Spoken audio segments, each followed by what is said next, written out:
We interrupt our program to bring you this important message.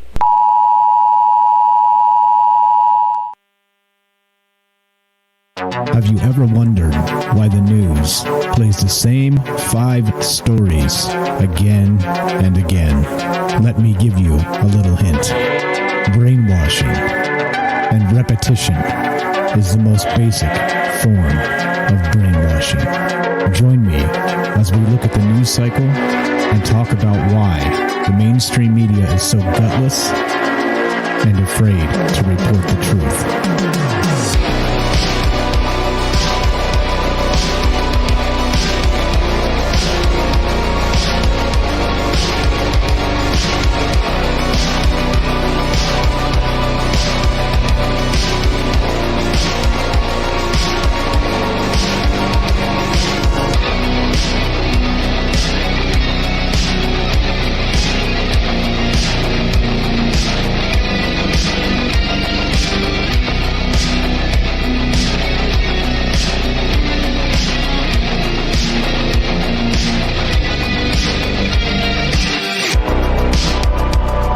Test 1 2. Are we there? What's up, guys? Happy Friday. This is Troubled Minds News. I'm Michael Strange, and this is a show where the conspiracy is the news. That's right. Propaganda, fake news, BS, spin, you name it. That's what this show's about. And basically, like I said in the beginning there, have you ever noticed why or how or what the hell's going on? You turn on CNN and then come back 6 hours later, turn on CNN again, and it's the same garbage. It's the same garbage. You're like, why? What? What's going on with this? No, well, it doesn't have to be that way. The news itself is actually news. There are things happening in the world that are noteworthy and worth talking about, and, well, that's what we do on the show. Try not to politicize the things like everybody else does, and just do our thing. So that's what's up. So happy Friday. I've had a fantastic week off here with no clock watching, no extra super hard work. Man, it's been nice. I tell you what, it has been nice week off. I've got lots of naps and feeling quite a bit better here. So that's a good thing. Started to feel like a radio slave a little bit at some point. You're just like, Monday rolls around and it's like, fuck again. I just barely had a day or two off. Yeah. So a time off now and then's a good thing. And we're back. So we're going to be back today, clearly, obviously, and we'll be back Monday doing more Troubled Minds. As you guys know, Troubled Minds goes Monday through Thursday at 7 p.m. Pacific. So I also learned to do Fringe reruns, which is amazing because now if for whatever reason I can't cover my radio slot, I can actually just set up a rerun, which is amazing. So like I said, it's been a long 6 months of grind, and haven't missed a single show in all that time. So there it is. Now I took a week off and I feel much better. Matter of fact, after this is over, I'm just gonna go take a nap again, because why the hell not? But anyway, so this is the deal. We are doing this live. We've always done this show live, and this show is part of the other show, which is called Troubled Minds Radio. This is Troubled Minds News, and that's what we're about to do. This is live, though, if you want to be part of the show. As always, we've got that transparency policy, so if you want to call and say this or that, or comment on something, or even tell me I'm full of shit, you are welcome to, and you have that option. 702-957-1037. You can click the Discord link at troubledminds.org and get your ass in here. And I want to play something to begin this. I want to play a little something. Like I said, our voicemail system is the phone number is persistent. So if we're not online at a particular time, you can leave a voicemail. And this is what happens, right, when people love you. And this is a voicemail from Jack. And I want to say thanks, Jack, for caring and missing me. Thank you also to all the people who have reached out this week saying, what the hell's going on, Mike? Are you okay? Everything's fine. Everything is fine. Thank you for missing me. And this is Jack giving us a call a couple days ago, wondering what the hell is going on. Hey, Mike, what's going on? This is Jack O'Reno from Wisconsin. I'm starting to get a little worried, obviously, because I haven't seen any shows in the last few days. I don't know what's going on. I'm not connected to Discord. Every time I try to connect with Discord, it won't actually, let me complete the task of actually joining or whatever. So I don't know if I'd start a new, I guess I probably have to set up a new email so I can join Discord or whatever. But yeah, what the hell is going on? I was just trying to figure out what's going on, man. Peace. There you go. When you get people calling you, wondering where the hell you've been, you are loved, and I appreciate it, guys. Like I said, lots of people reached out in the YouTube comments and also on Discord and everywhere else, leaving me phone messages and things like this. I appreciate it a lot. I'm just resting. Took the week off, and we're back for this Friday show, and we'll be back on Monday, of course, to do more Troubled Minds. But thank you, Jack, for the phone call. Thank you, everybody, for missing me. And yeah, let's do it, shall we? Let's get to the damn news. That's what this is all about, isn't it? All right, check this out. This is this. Here we go. Let's start with this one. All right. So Science Alert says this. Yeah, right. Like just when you think the world couldn't get any more weird, astronomers detected a huge new structure in the Milky Way and don't know what it is. Right? Yeah. From our position inside the Milky Way, much of its size, contents, and three-dimensional structure is really tricky to figure out.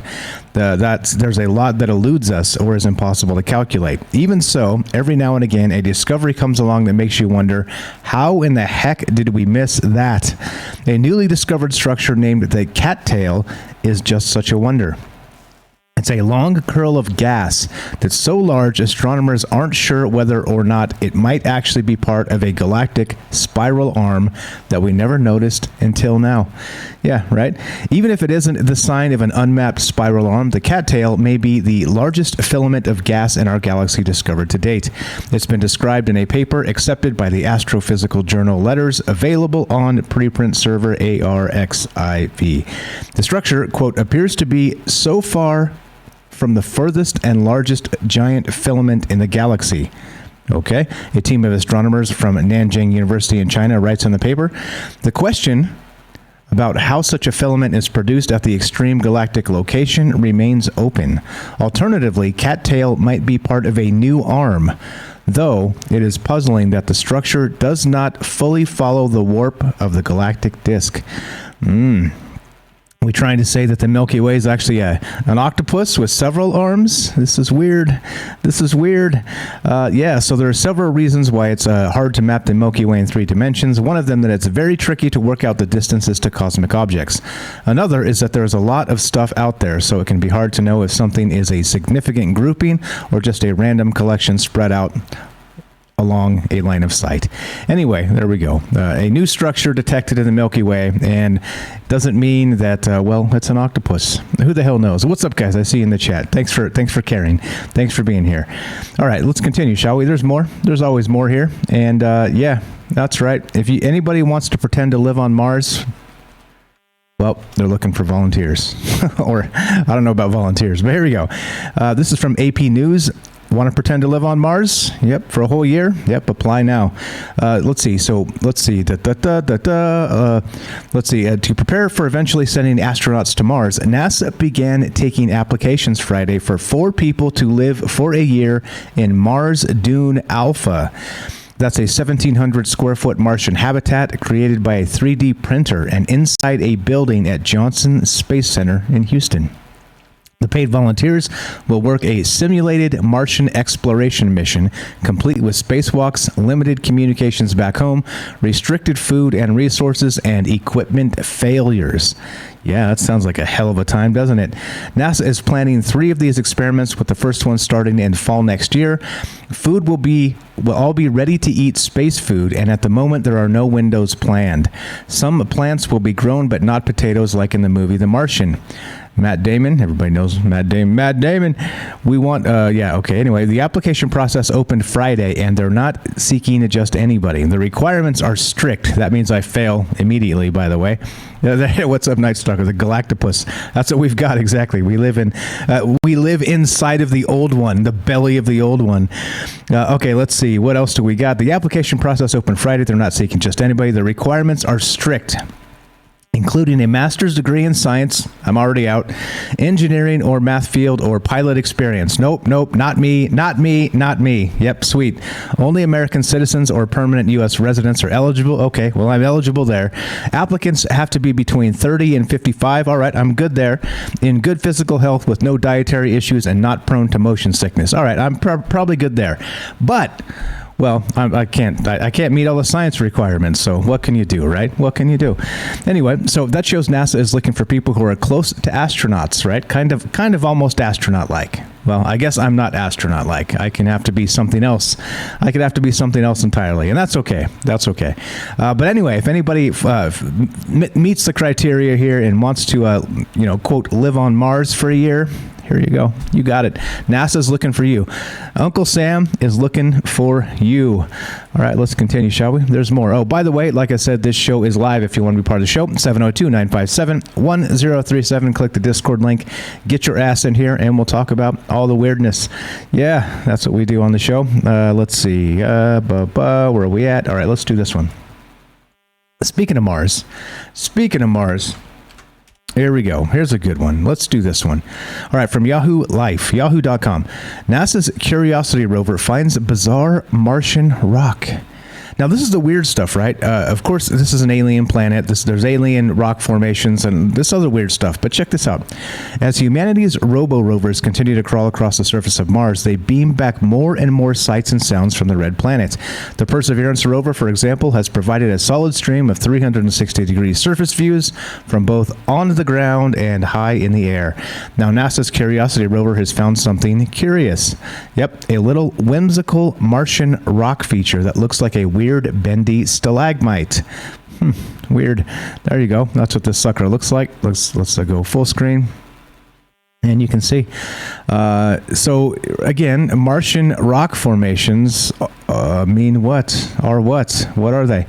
Live Science picked up the newly discovered Martian rock feature, which Curiosity glimpsed in the planet's Gale crater. Curiosity, which landed on Mars in 2012, has been exploring the 100-mile-wide crater for the last 8 years. It has sent back a huge array of images featuring red, rocky mountains, endless dusty terrains, and Martian skies. Yep, there we go. So, anyway, what do you guys think about that rock? Does that seem very unnatural structure-like? I don't know. How does a rock grow bendy like that? Yeah, well, again, go ask the real Jimmy Roberts on YouTube, and he'll tell you that it's not a rock at all.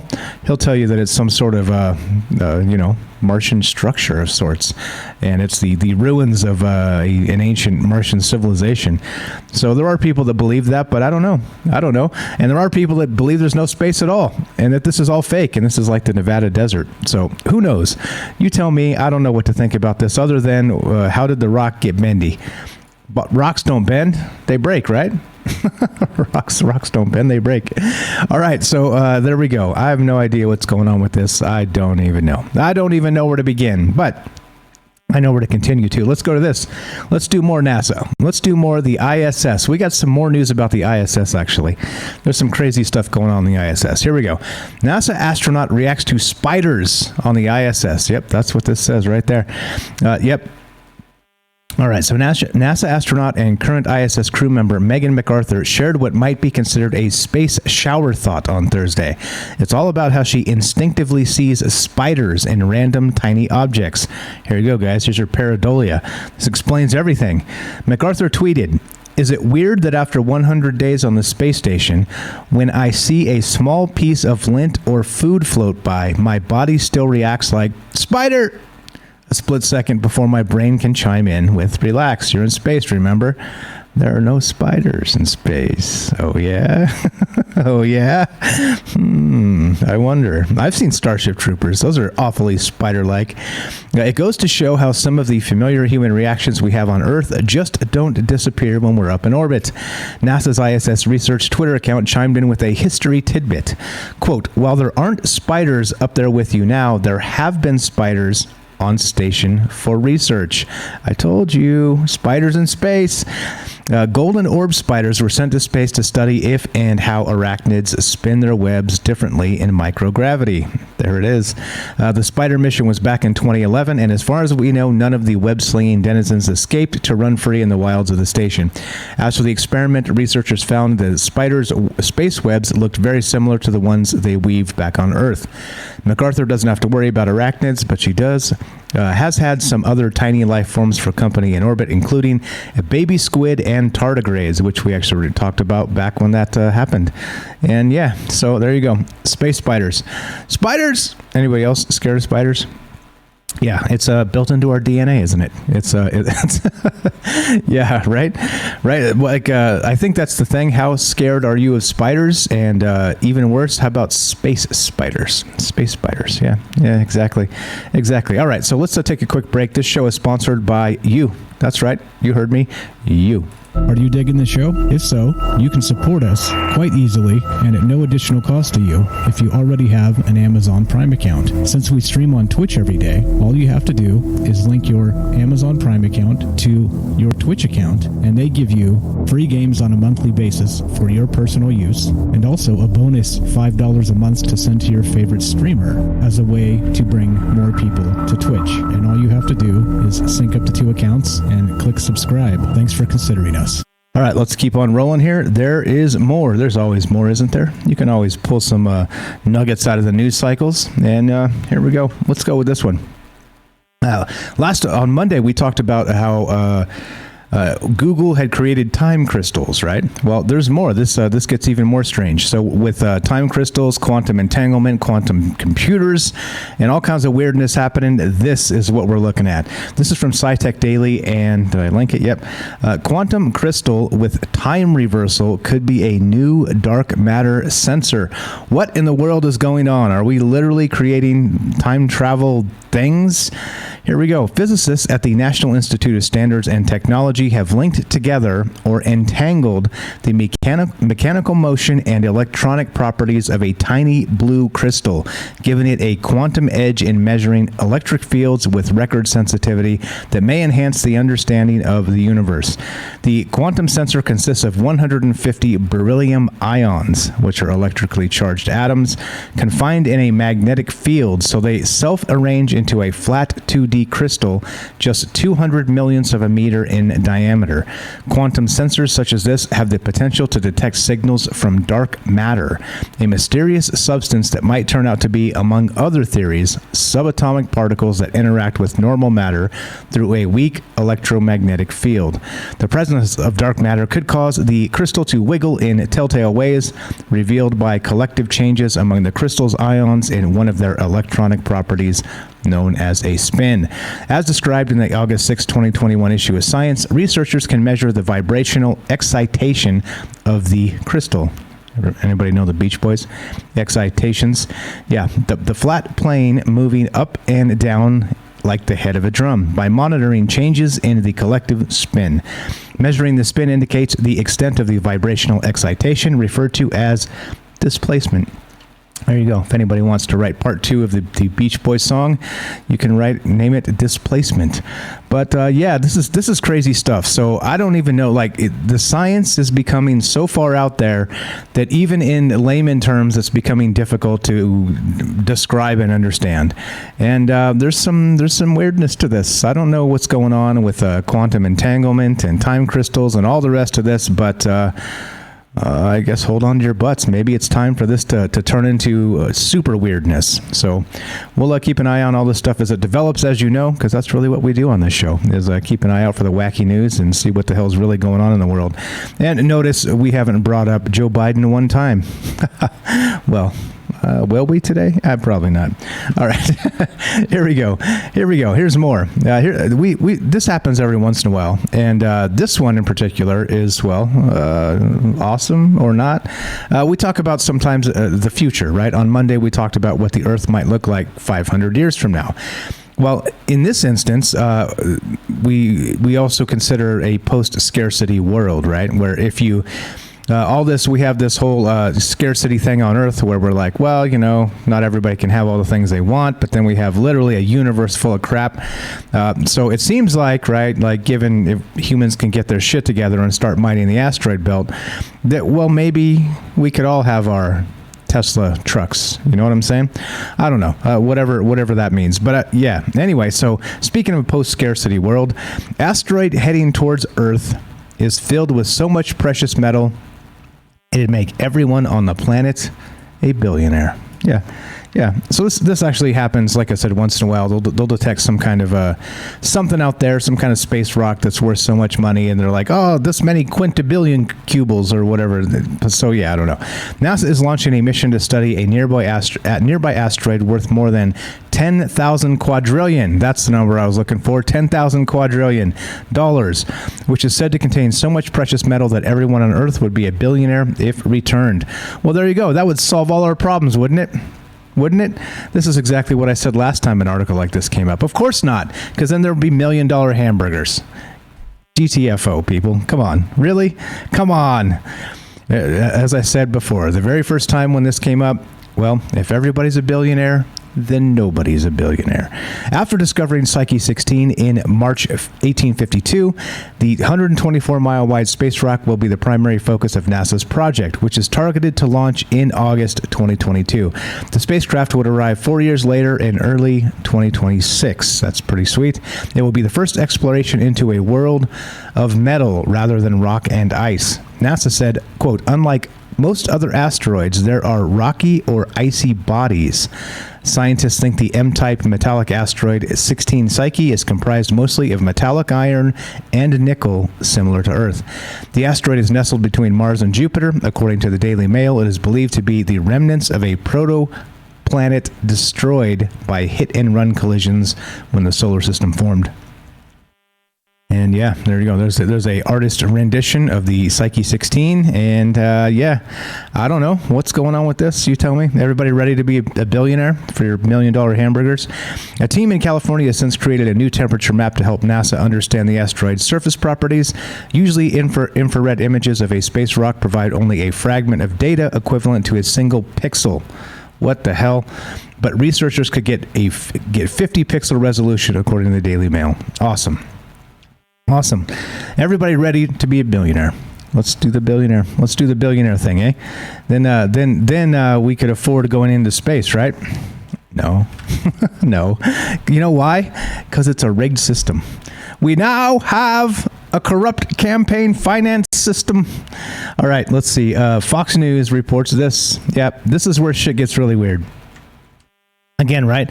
I'm not even sure that we live in the same timeline anymore. All right, like again, go back to 2016. We had the Trump presidency.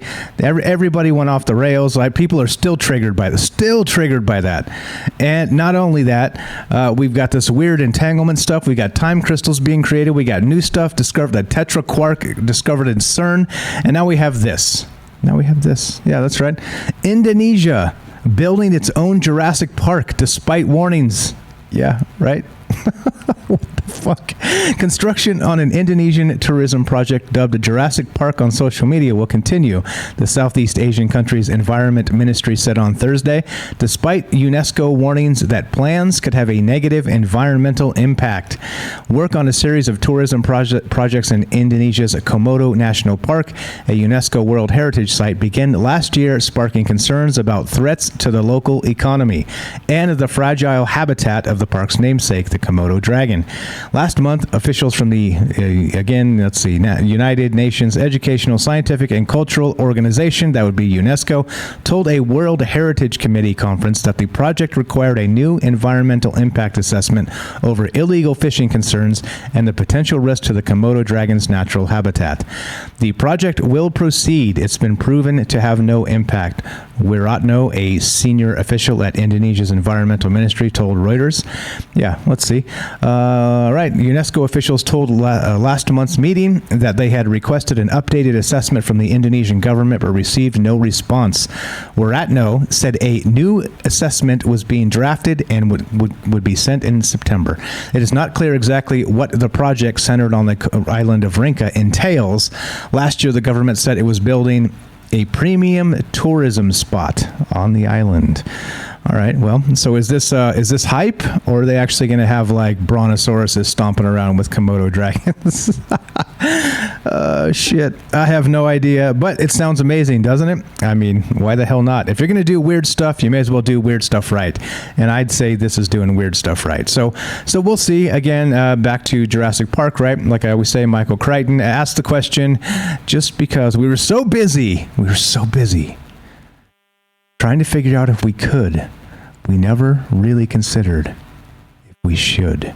Yeah, all right. So we'll see. Maybe sometime this decade we'll have like actual news footage of people being eaten by a pack of velociraptors. How amazing would that be? Yeah, right. Yeah. Okay. All right. Just saying. Yeah. I mean, like, tell me this.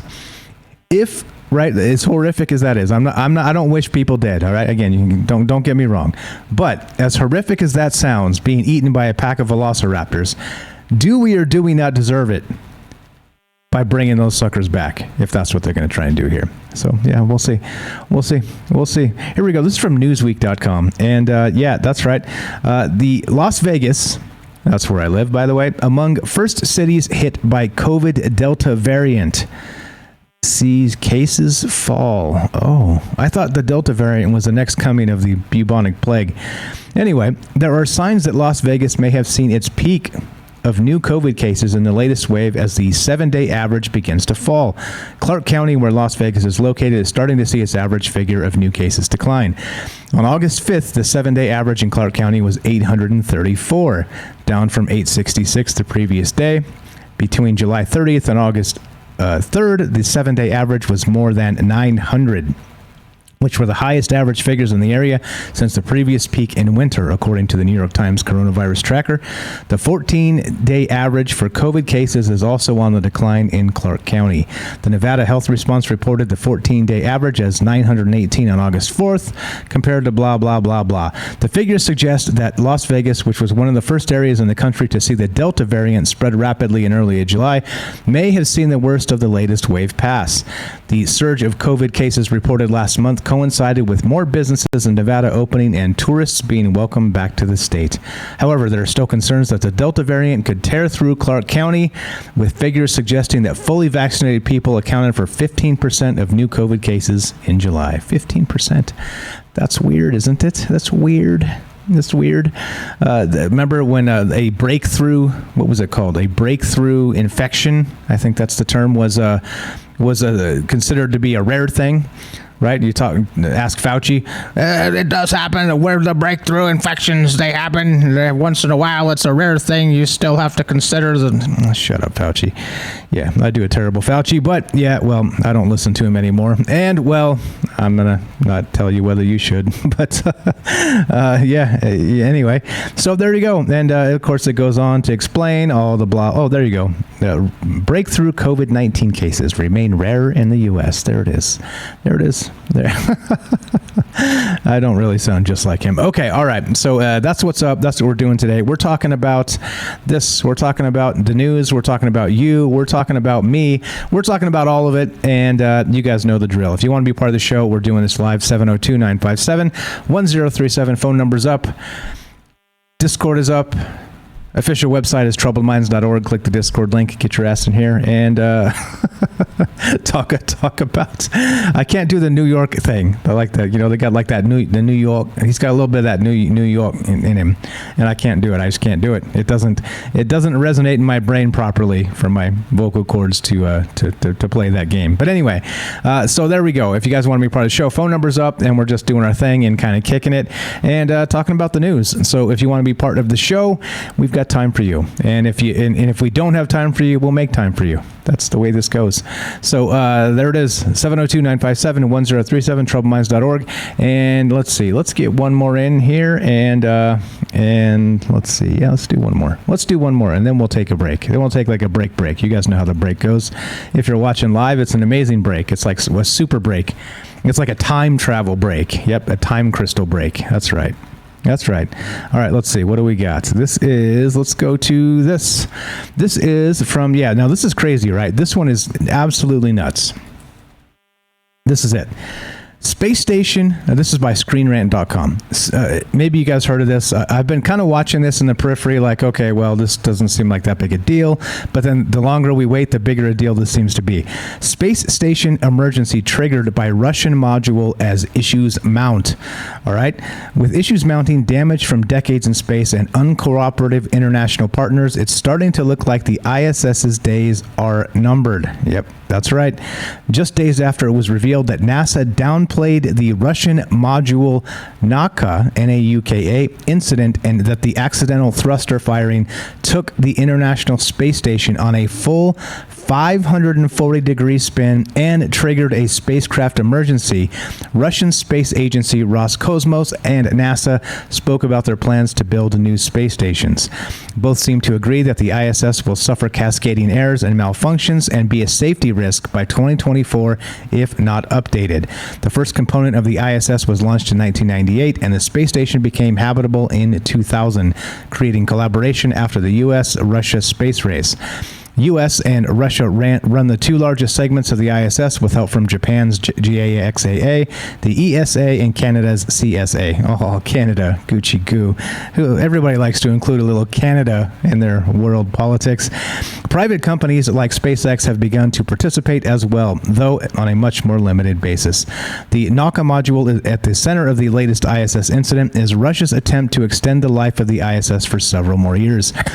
Nauka suffered over a decade of delays and setbacks, both technical and financial, blah, blah. Anyway, so this thing tried to dock on the space station. They said that it bumped it and actually kind of rotated it 50 degrees or something like that, right?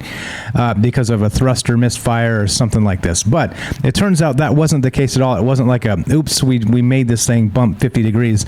They spun this whole damn space station an entire 540-degree spin because of a rocket misfire malfunction. So again, right? right. Thanks, Russia. You bunch of assholes. This is why we can't have nice things, because you're right. You get.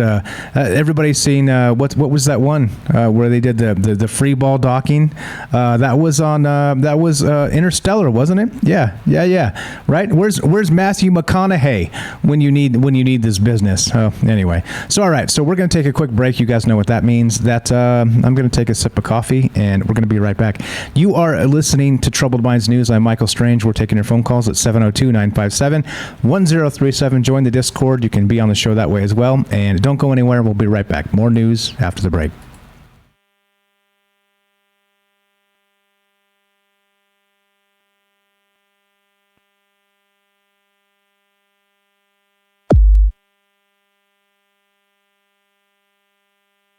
All right, welcome back to Troubled Minds News. I told you it was like a time travel break, didn't I? Time travel break. All right, let's continue, shall we? There's more here. There's always more. And as usual, this is from the New York Post with some good stuff. Yeah, you got the, what's up? See you guys there. I see you guys in the chat. Thanks for showing up today. New York Post reports this. Yeah, that's right.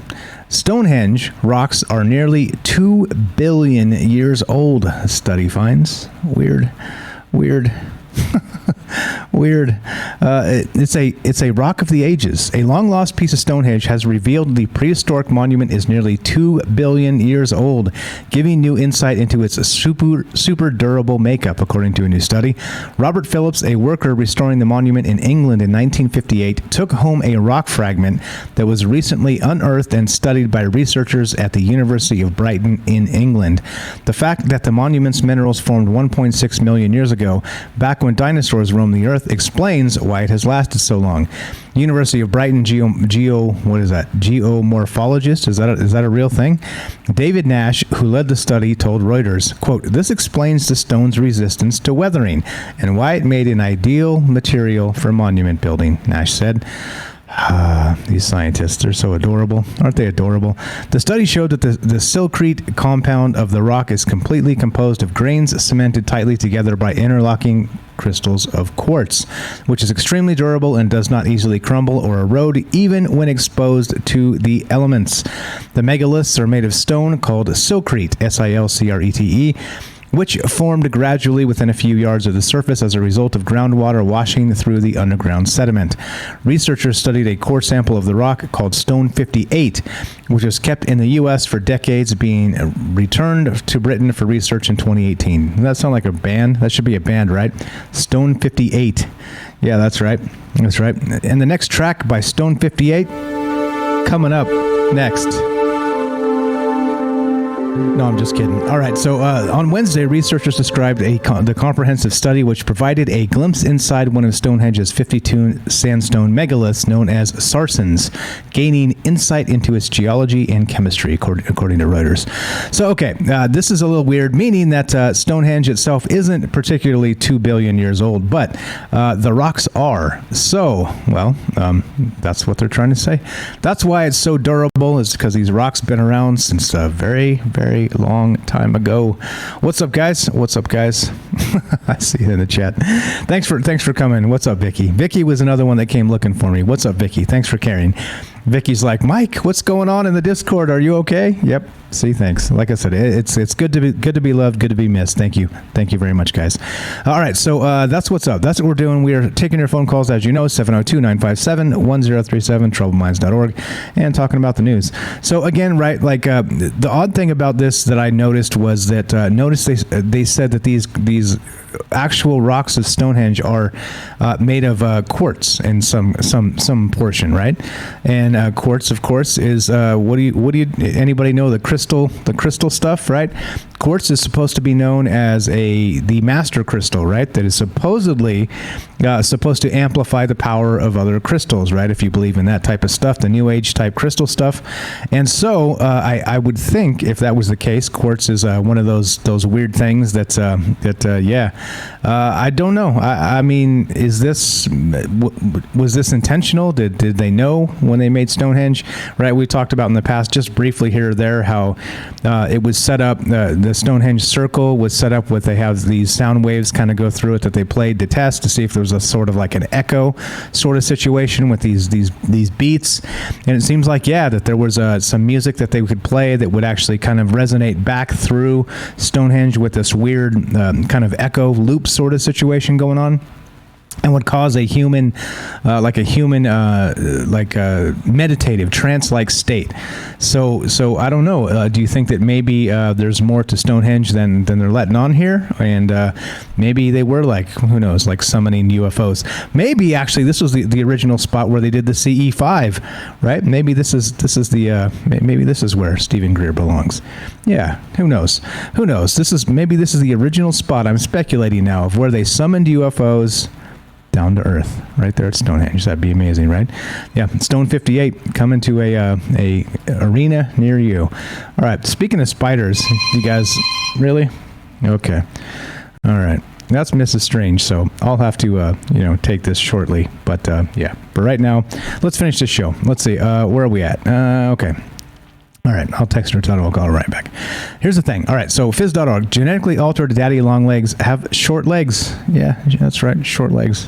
All right, well, what can you do?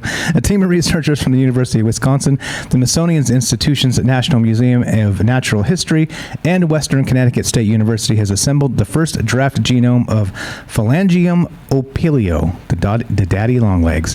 In their paper published in Proceedings of the Royal Society B, the group describes clues they found that explain why the harvestmen developed such long legs. Daddy longlegs are native of the subtropical parts of Asia. Does anybody out there get creeped out by the daddy long legs, or are they just they're one of those spiders that don't like instantly give me that right? Like I see the daddy long legs and I just look at them and go, oh, it's just a daddy long leg. I don't know. Do they qualify as like a spooky, freaky spider to you guys, or is it not? For me, it doesn't seem to be. Hold on. Let's see. Texting Mrs. Strange. Let's see. There we go. But yeah, so daddy longlegs in particular, they don't seem to bother me. Like, you know what I mean? Like, I'm not like scared of spiders, but it's one of those things, right? Like you see a big nasty one that has like the big body and the short legs kind of next to you on the wall. Like you jump, right? You're like, what the hell? So I don't know. The daddy longlegs in particular, like they don't bother me. I don't know. I'm not sure why. Maybe the legs, long legs, are a good thing. I have no idea. Maybe we've evolved to that. Maybe I just am stupid. That could be it. That could very well be it. Let's see. All right. Let's see. There we go. All right. Text message is sent. Let's see. Let's see. Okay. All right. So let's see. There we go.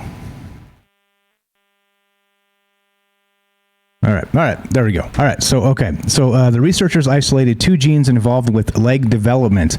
Under a microscope, they were able to see the two genes were activated in the legs while the harvestman was still an embryo.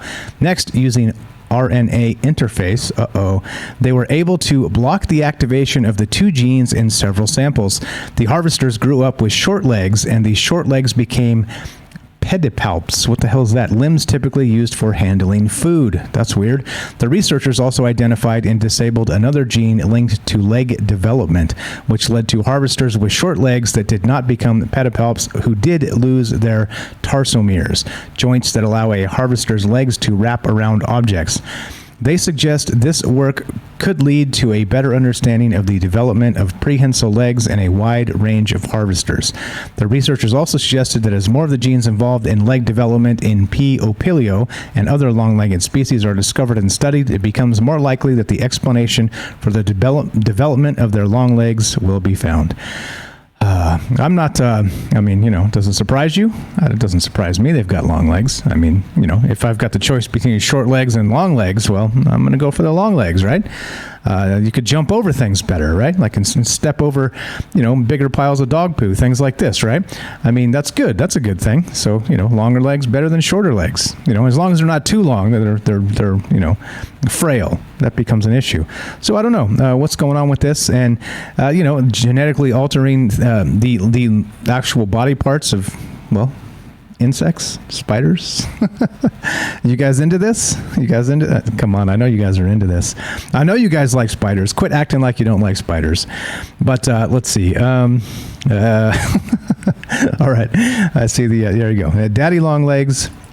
We should put up a poll on daddy long legs. All right, here we go. This is another great one. This is the world is not a conspiracy, right? It's definitely not a conspiracy. But this is from Yahoo News, and yep, that's right. Warden at jail holding Ghislaine Maxwell charged with murder. That's weird. That's weird. I saw this headline. I was like, I knew it. They got her. Oh crap! No. They didn't. The murder wasn't Ghislaine Maxwell. But yeah, check this out. This is crazy, right? The associate warden at a federal jail in New York City, where singer R. Kelly and Jeffrey Epstein associate Ghislaine Maxwell are being held, was arrested and charged Monday in connection to the shooting death of her husband. Antonia Ashford, 44, of Jackson, New Jersey, who works at the Metropolitan Detention Center in Brooklyn, was charged with murder and unlawful possession of a weapon after police found her husband dead in their home, according to local prosecutors. Yeah, that's right. That's right. Officers with the Jackson Township Police Department responded to the residence after a call that a man had been shot, the Ocean County Prosecutor's Office said in the news release. The victim, 47-year-old Roderick Ashford, was found unresponsive with a gunshot wound to the face. Ouch. Double ouch. He was pronounced dead at the scene. Triple ouch. That sucks. And keep in mind, this is not really news because people do dumb stuff all the time, but this was a warden at the jail holding Ghislaine Maxwell, is now charged with murder. And yeah, what the hell, right? What the hell? All right, let's see. All right, so this is the type of stuff that makes you go, oh, I see. So they put people like maybe, predisposed to violence over, in spots like this. Like, who knows what's going on with this? I mean, really? Like, who out there is like, oh, oops, I killed somebody, that doesn't happen, does it? Yeah, of course not. So anyway, this is Antonia Ashford is being held at the Ocean County Jail pending a detention hearing, prosecutors said. Jail records did not immediately indicate a hearing date and no bail has been set. Roderick Ashford also worked for the worked for the Federal Bureau of Prisons, serving as a drug treatment specialist at the Federal Correction Institution, Fort Dix in New Jersey, according to Insider. The Washington Examiner contacted the Metropolitan Detention Center for comments, and of course, well, at this point, no comment. But yeah, the warden at the jail holding Ghislaine Maxwell charged with murder. Weird, right? Weird. So this is the weirdness that this is the conspiracy, right? This is again. So now, just like before, right? Remember when Epstein killed himself? Remember that killed himself? How the cameras were magically turned off? How the people, the guards that were there that night had actually fallen asleep? They had both taken naps, right? And Epstein ended up dead. Right. So this is the type of stuff that's like, really? Like this is a corrections officer, right? Like a warden. So, well, I mean, I don't know. People are people and people make mistakes, but I don't think a mistake is picking up a gun and shooting somebody in the face. That's probably not a mistake. So you catch my point here. I don't know. I don't know what's happening with this, but it did make my spider senses tingle when I was like, wait a minute. Really? Like these are the folks watching after the folks that are not supposed to suicide themselves? Come on now. Come on now. No. This is not the way the world should work.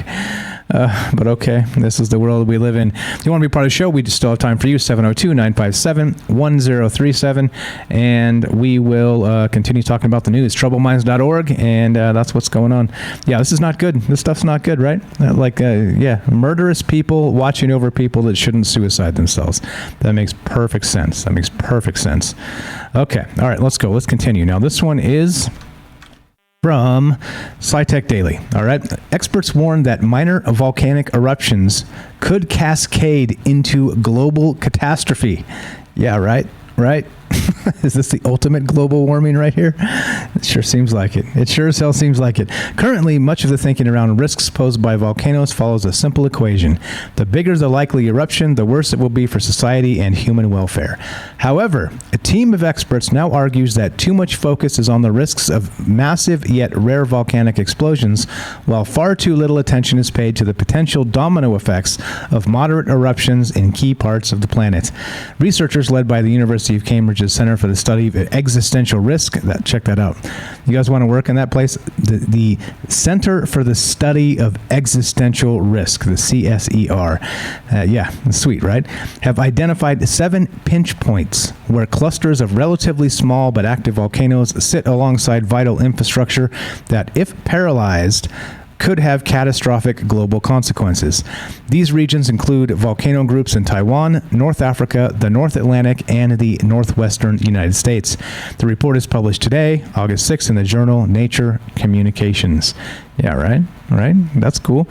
These regions, we just read that, even, quote, even a minor eruption in one of these areas we identify could erupt enough ash or generate large enough tremors to disrupt networks that are central to global supply chains and financial systems, said Dr. Laura Manny from CSER. Again, CSER is the Center for the Study of Existential Risk. Hell yeah, I want to work there. I totally want to work there. I'll be like, what about the Galactic Federation? And they're going to be like, go have some lunch, Mike. Come back in a couple hours. All right. Speaking of the Galactic Federation, did you guys see this stuff? Did you guys see that? Okay, so let me digress here for a sec, because this is kind of a fun conversation. Let me pull that up. Hold on one sec. Watch this. So not too long ago, we had we featured on the show for Troubled Minds an individual that said that they had a meeting with extraterrestrials, right? An actual meeting with extraterrestrials. And that individual, let me digress here for just a sec, because we need to talk about this, because this is, speaking of, the crazy stuff.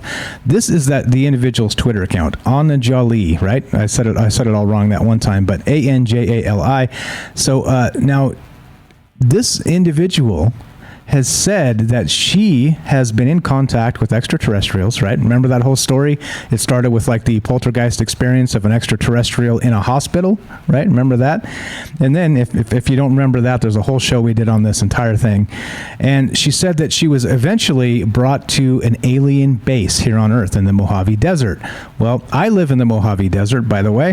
That's where Las Vegas is. And yeah, so it's somewhere in Southern California, somewhere between here and LA-ish, is where this base is, supposedly this alien base, all right? And so the Galactic Federation, she says there's 7 groups of aliens, and 3 of them are still with us. They're still on our side, but 4 groups have actually changed their mind about us, and they're coming to do something about it, right? Meaning that humans are a lost cause, I guess, wink, wink. So, in any case, Anjali has put together a press conference. Now check this out. This gets crazy. She's put together a press conference, and the date's right here on her Twitter, August 17th, 2021, 10 a.m. Eastern at the Lincoln Memorial, Washington, D.C., the lower steps, all right? And it's right there on her Twitter. She's actually having a press conference to give us the information that is being sent to her from the 3 alien races, right? So there's 3 that still like us, that were there on the base. There's 4 alien races supposedly that hate us, and they're trying to do us in. So there's a galactic war afoot. And so we're on the losing side at this point. Well, I don't know if they're stronger or what, but there's 3 against 4. That's outnumbered, right? So in any case, this is what's happening here. Now, is this, again, some like a LARPing, marketing project? Or is this chick being legitimate? Like, she seems to like back up everything she says, and she hasn't backed off once of oh, just kidding, I gotcha. No, she's been deadly serious about this. And so not only is she having this press conference on this particular day right here, like I said, follow that Twitter account if you guys are into Twitter at all. And we'll cover this clearly as it happens, August 17th, 2021. George Knapp has tweeted her directly and said, oh, I live in the Mojave Desert, because he's here in Vegas also. I'd like to tag along. So we'll see what happens. Oh, tag along to what, you may ask? Yeah. So after the press conference, she says that she's put together a group of professional camera people, and they have been given the green light through this telepathic communication with the aliens that she has, that they're going to go to this alien base and get this on film. All right? This is what's supposed to be going on here. I'm not kidding you. It's right there. Details of upcoming press conference. Now tell me this.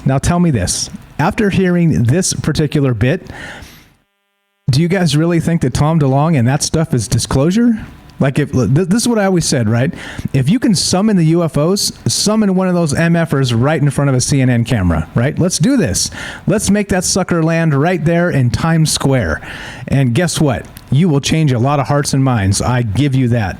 So, don't tell me you can summon UFOs if we ain't going to be summoning UFOs. You see what I'm saying? Not like that. Oh, there it went. Oh, it's gone. No. That's not disclosure. Disclosure is they land, they get out, we have lunch. Now that is disclosure. So, just saying. But, so they're going to take a camera crew to the supposed alien base, and that's what's going on here. So we're going to continue following this, and we will be all over this press conference when it happens. Hopefully there'll be some sort of maybe YouTube live stream or some sort of coverage. We'll see. I can't imagine the United States military is going to be happy about this, so let's see how this shakes out. Remember, this individual said that she was actually part of the intelligence community for a long time, and she's now retired, and she has receipts to prove that she is who she says she is. So we'll see what happens with this, but it is notable that, if you want to be part of what was it called? That's right, the Center for the Study of Existential Risk. Let's bring it back to that. Well, maybe I can talk about the Galactic Federation of Worlds. All right, anyway, let's continue, shall we? We got time for you. If you want to be part of the show, 702-957-1037, troubleminds.org. All right, check this out. This is crazy. Yeah, exactly, right? Matt says, live from an underground base, Troubled Minds goes on location. We have an interview with, how do you say your name again, sir? CNN reports this. A perfectly preserved cave lion cub found frozen in Siberia is 28,000 years old. Even its whiskers are intact. Now, this is incredible, right?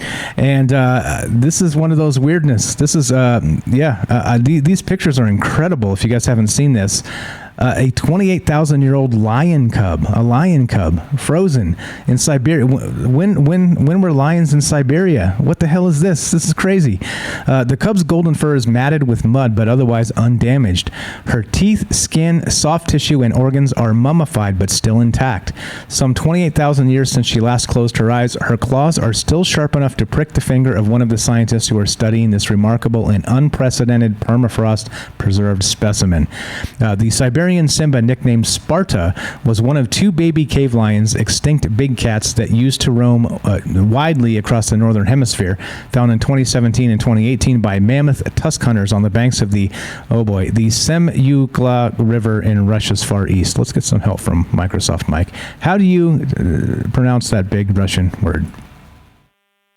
Found in 2017 and 2018 by mammoth tusk hunters on the banks of the Semyulyak River in Russia's far east. Semyulyak. Yeah, you see why I failed? Because that's hard. All right. Anyway, let's go. The Semyulyak River in Russia's far east. Initially, it was thought the two cubs were siblings as they were found just 15 meters apart, but a new study found that they differ in age by around 15,000 years. Boris, as the second cub is known, is 43,448 years old, according to radiocarbon dating. Quote, Sparta is probably the best preserved ice-aged animal ever found and is more or less undamaged apart from the fur being a bit ruffled. She even had the whiskers preserved. Boris is a bit more damaged, but still pretty good. And here you go. I'm going to make this full screen so you guys can see. That right there, 28,000-year-old lion cub.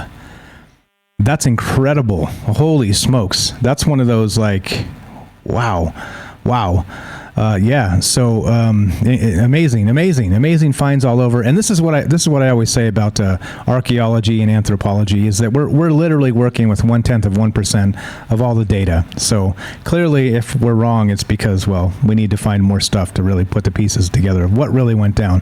But so humans gonna human, and that's how we do, right? We're so sure of it until we're not so sure of it. But anyway, so interesting, and I thought this was fascinating. They got some more pictures of this. Where else is it? No, not there. Not kitties in the ice cream cones. Okay. So anyway, if you want to check this out, do look up this thing here, and you'll find more photographs. But it's impressive. It's impressive how preserved this actual lion cub actually is. It's like, wow, WTF. Good stuff, if you ask me. All right, let's do this. Let's finish this one, and let's get the hell out of here. This is from the New York Times, and there we go. Baltimore Symphony fires flutist who shared COVID conspiracy theories. Oh, you're sharing the conspiracy theories now, are you? The musician Emily Scala, who shared misinformation on social media, has vowed to challenge her dismissal. Yeah, there you go. So let me ask you this, guys. Let me ask you this. You play a flute, right? Flutist. Baltimore Symphony flutist. All right? Now, does your social media have anything to do with your ability to play the flute? I just want to know. Asking for a friend. Does that make any sense at all to you? Get out of here, people.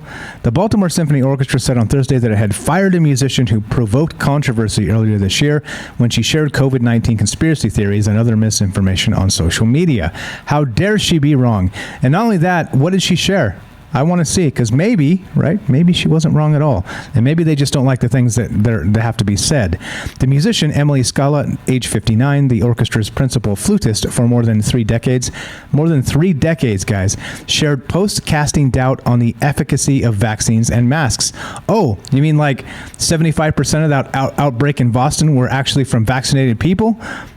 Weird. That was reported. How come they didn't ban the Washington Post? Just asking. Her post drew direct criticism from musicians, audience members, and donors in Baltimore and beyond. The orchestra said it was dismissing Scala because she had repeatedly violated its policies, though it did not offer details except to say that the problems went beyond social media posts. Scala said in an interview that the orchestra's leaders had also accused her of breaching safety protocols by not submitting to coronavirus tests before visiting the Baltimore Symphony's offices in the spring. There it is. So not only, right, is she guilty of posting, quote, disinformation and conspiracy theories, wink, wink, now she's dangerous because she didn't get tested before coming into the office, you see. Yeah, she's dangerous. You see how this works? She's a terrorist.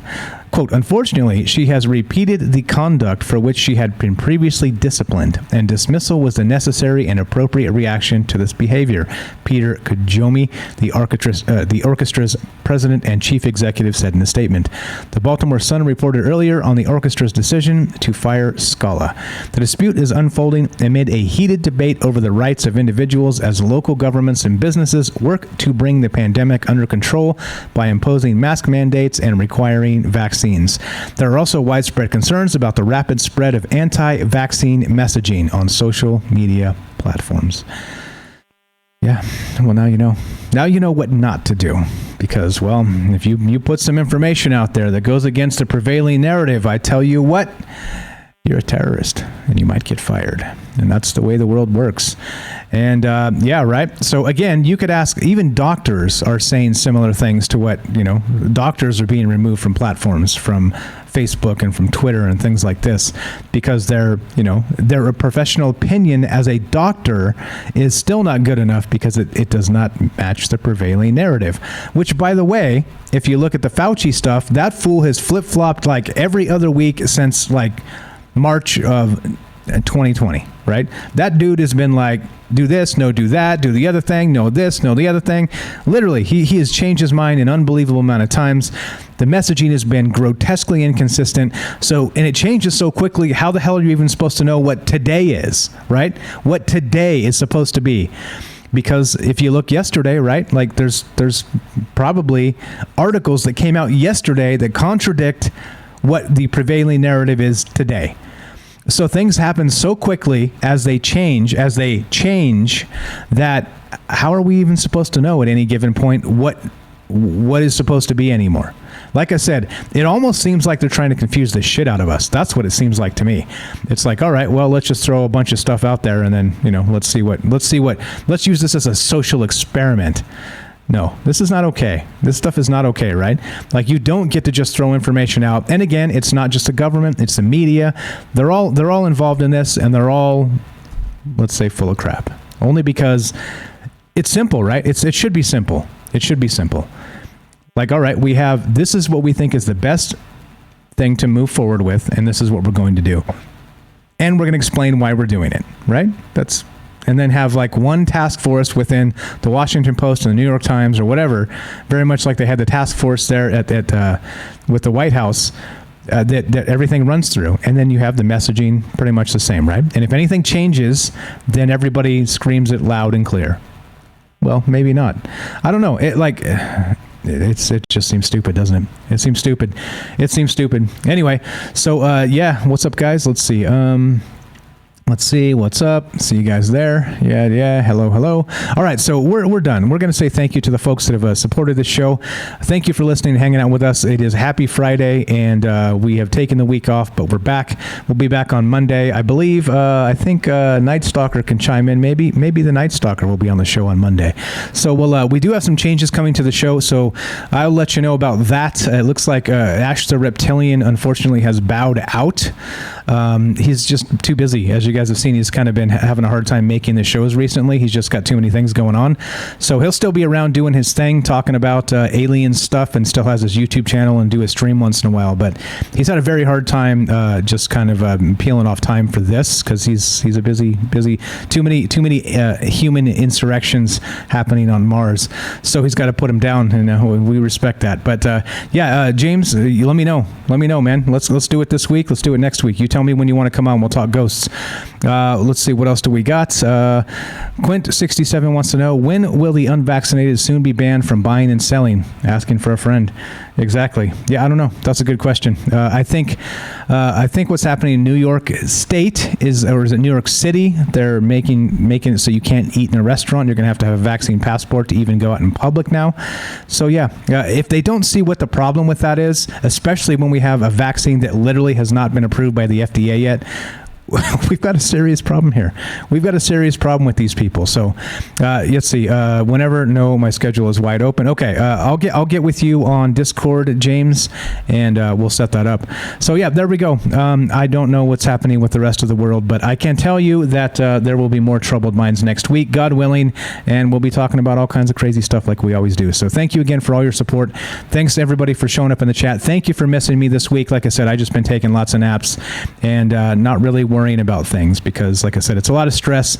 You guys know what it's like when you have like the clock ticking and you're like, you're doing stuff around the house. You got finished with your work you were doing, and then you look at the clock and you're like, shit, it's 5:30. I've got a show at 7. Stuff like that, right? It's like just another thing on your neck that you're like, damn, I have to be there for this, So it just it's not that it's not fun. It gets exhausting when you haven't had a break in 6 months. So that's all. I took the week off, and we have the ability to roll our own replays now, so we don't have to be stuck to the clock, as it were. And if I need a day off here or there, I can take in the future and hopefully stay fresh as a result. So there we go. Fresh? Yeah, fresh. Is that the right word? It doesn't seem like the right word. But there you go. Let's see. Asking for a friend to every question you ask ever. Yeah, kinda, right? Kinda. I think that's where we're at in this day and age. But okay. All right. So that's the deal. And let's finish this up. So like I said, more Troubled Minds coming next week. Like I said, we'll have Ash will probably pop in from time to time. We just won't have him on dedicated Wednesdays anymore. So go show him some love at his channel, Ash the Reptilian from Mars. It's still linked at the bottom of our YouTube channel. Check that out. And there we go. All right, so let's continue. let's continue by finishing up.